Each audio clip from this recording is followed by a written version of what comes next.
We are here today at EuroFinance Treasury Talks, and the topic is PSD2, Payment Services Directive 2. I'm Ruth Wandhöfer, Global Head of Regulatory Market Strategy at Citi, and I've been spending almost my entire half-life with PSDs, first PSD1 and now PSD2. Let's go straight into the matter. Payment Service Directive is a very comprehensive payment legislation in Europe. The first version was developed in 2007, adopted in 2009 for implementation, and it really tried to address a number of shortcomings in terms of consumer protection, in terms of standardizing rules in support of the single euro payments area, and also in terms of opening the market for new players. PSD2 is the successor of PSD1. It was developed between 2013 and 2015 and is primarily focused at further enhancing consumer protection, further streamlining and standardizing rules, but also introducing new services and new players, and that will be one of the key topics of this talk today. The interesting thing with PSD2 also is that this time around we have a very important role of the European Banking Authority that has to draft level 2 standards, particularly in relation to security authentication, which will impact all banks and payment providers and in consequence also all clients. So that's quite important from a corporate treasurer perspective going forward. Now the interesting area of PSD2 is of course that it tries to address a number of changes we've seen in the market in the last few years, but these changes were maybe new in 2013 and may not be so new today. So there's already a general question as to whether PSD is future-proof or not. I will briefly go into the key pillars of PSD2 before we talk about the new services and competition element. So in terms of scope, PSD actually enhances the scope, an old debate of PSD1. It now requires transparency, particularly for consumers around cross-border payments and FX, including payments that leave the European single market or that come from outside of Europe into the European single market. So we see that all currencies in the world are included in PSD2 now, and we see a number of limitations to exemptions that we had in PSD1. Therefore, information requirements are increased. Data protection is a key element in that, and of course we've seen the adoption and publication of the data protection regulation in parallel this year. And also liability provisions, particularly around consumers, have been increased.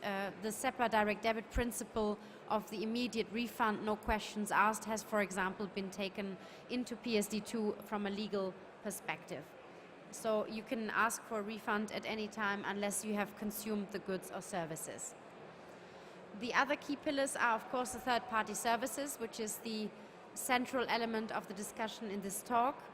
Here we're talking about the introduction of new service providers called third-party providers. These can be banks, e-money institutions or payment institutions. Of course, interesting for new fintech startups is the payment institution license, which is a much lighter regulatory regime. And these third-party service providers can offer payment initiation services, account information services, and third-party payment instrument issuance. We've actually seen occurrence of payment initiation in the past in an unregulated way. These were classically services provided in the context of web merchants that wanted to receive payments outside the credit card world via credit transfers effectively.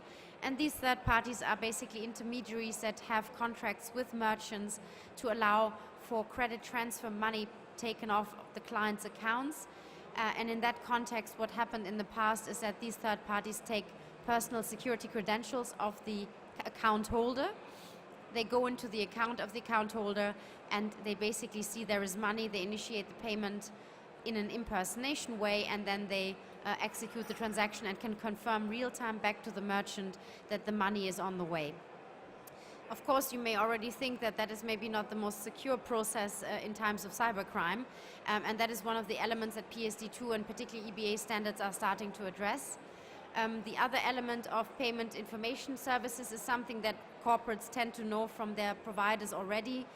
It is information across different accounts held at different banks or within the same bank if you have different types of accounts, that allows you to see your liquidity position or different types of expenditure patterns. It's very interesting for consumer retail, of course, in terms of helping to educate the customers on where they spend the money, but even in a corporate context at European level, it now opens the opportunity of third parties offering services across the European market in terms of providing liquidity positions across banks. Third-party payment instrument issuance is a sort of idea of allowing a supermarket chain, for example, to give out payment cards that can trigger a one-off direct debit at POS, which is a process that is very common in Germany, Austria, Switzerland, but maybe not necessarily yet in the rest of Europe. Other provisions in PSD2 are very focused on security, payment incident reporting to regulators. I mentioned the secure customer authentication and communication, which have to be developed by the EBA in terms of regulatory technical standards, but also access to payment systems and access to payment account, and then some changes to dispute resolution. So let's look at third-party payment providers. Don't worry about the slide, it's more to take home. But basically these three new types of providers were initially understood to be completely separate service providers, but in fact, given the legislation is applying to banks, to e-money institutions and to payment institutions, any of these entities can decide to offer payment initiation services or account information services for that matter. So what we do see is that banks in the retail space particularly are actively looking at this type of service. And of course, in terms of communicating between the account holding bank and the merchant, the use of APIs, application programming interface, is one of the technologies that is being discussed in the context of PSD2 quite a lot in terms of the communication side. Now, the EBA role of developing the regulatory technical standards is very, very important. The EBA has just issued in summer a consultation on a draft standard for secure customer authentication and communication. And here it is worthwhile to note that it's very clear from the EBA RTS proposal that the screen scraping approach that was practiced in the past with third-party providers that were not even regulated has to give way to a much more secure customer authentication process. And the rules basically say that if the account holding bank has issued the credentials to the user, they have to be in full control of the secure authentication of the customer and the transaction, which means that a third party will not be given the direct access credentials to the account, as was maybe the practice in the past. Instead, what has to happen is that a secure authentication code has to be generated that will allow a perspective on the account if you're an account information provider, or it will allow the right information to flow to the bank in terms of payment initiation. And all of that has to remain within the control of the bank. So what would be happening in practice is that a separate channel will have to be used to allow the customer to communicate and verify with the bank that the instruction the customer gave is indeed the right one. And based on that verification, the bank will actually give the customer a secure authentication code that links payee and amount as required in PSD2, so that when the customer gives that authentication code to the third party, there's no risk of any potential fraud that could happen, because the third party can only apply the code for the purpose of the agreed payment that the customer wanted to make. This is something that is currently being obviously evolving. The RTS are likely to be approved end of the year or early next year. And in that context, we would have achieved a very big step in terms of the implementation of PSD2. What happens, however, is that until PSD2 is fully implemented, including the RTS, which could be a little bit beyond the deadline of 2018, we could have a situation where third parties that already operate in the market can continue to operate as they do today. Now, of course, any incumbent has a business interest to make sure that they use the personalized credentials in such a way that they don't expose the credentials to any fraud or any leakage. But what we do see in the market is we have some third-party providers that are fraudulent providers, and they've actually taken advantage of the fact that more and more consumers are starting to give out their credentials online for purpose of making these payments. And we had many incidents where actually customer accounts have been emptied.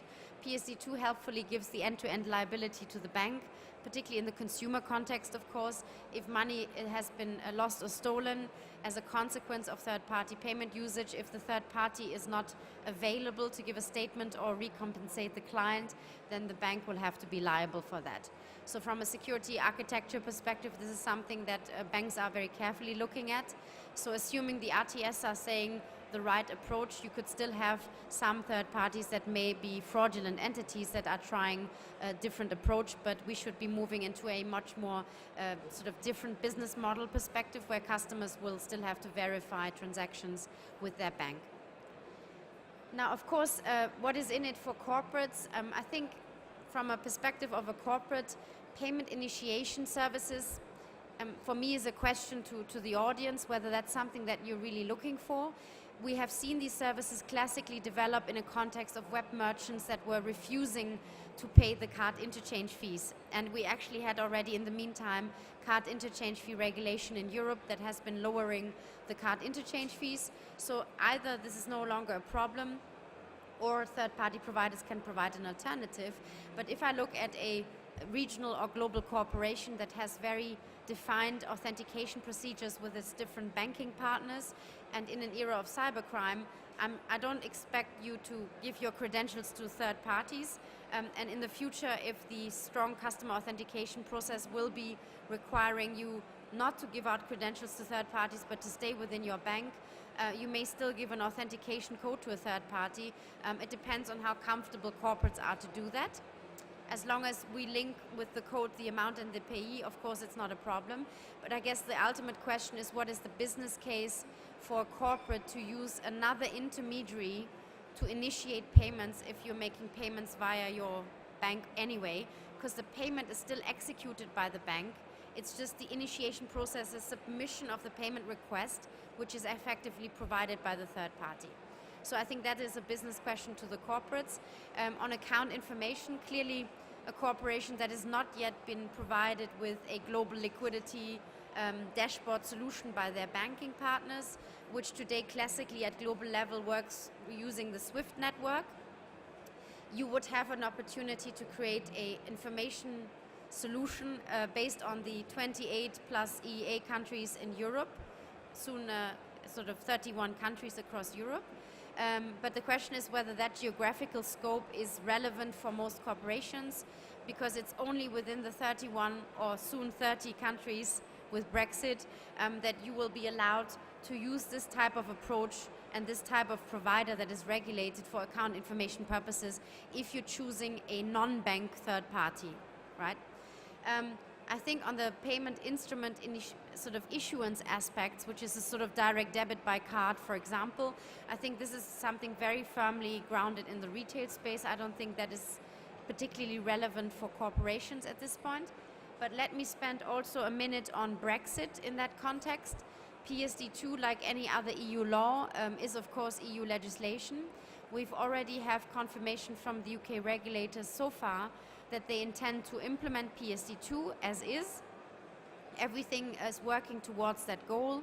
We've seen initial drafts of local implementing laws. What of course happens ultimately after the March-April date plus 2 years of negotiation is a very different question, because even if you have implemented the correct European legislation, if you're fully outside, so if you have a hard Brexit case, it is not yet clear whether services can be provided and transaction can flow in exactly the same way. We would still hope that both PSD2 and also the SEPA context, given that SEPA has already some countries which are outside of the EEA, like Switzerland, will allow for a contractual-based approach where banks receiving payments from the UK in Europe and vice versa will treat those transactions under the PSD rules and under the SEPA schemes if you're talking about euro flows. So certainly for euro cross-border, we are aiming to get to maintain the consistency both in terms of standard and protection rules, because Switzerland has also, from a banking side, implemented the necessary PSD rules in the past. But that is something that we're working towards with the EPC, the European Payments Council, at this point. And we're hoping that we have a more consistent message in a few years' time, but so far we're hoping that we can maintain that process going forward. I will maybe leave a few moments for questions from the floor. And let me briefly remind you, we have published specific guidance on the Payment Services Directive 2. This guidance has been negotiated with the European Commission and tacitly approved. And this document is something that I can send to all of you that are interested. It is basically reviewing all the changes between PSD1 and PSD2, and it helps interpret the rules, what they mean, what they try to achieve. Once the EBA has fully adopted the relevant regulatory technical standards, we will create an addendum next year, particularly on the security side, to update on what are the final rules.